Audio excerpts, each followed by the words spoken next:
Okay, so this is a great class that I've been teaching for many, many years. Matter of fact, my friend Joan taught us a version of this. She has since passed away, may God rest her soul. Lovely lady, and she taught us this years ago. And so this is a really just fun, elegant bracelet. This one's done with Larimar.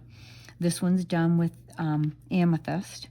This one's done with a very expensive, I might add, tourmaline and crystals and 11s. So you basically have to have chips, crystals, 11s. So here's your chips. Here's your 11s and 3 or 4 millimeter crystals, or you can do semi-precious.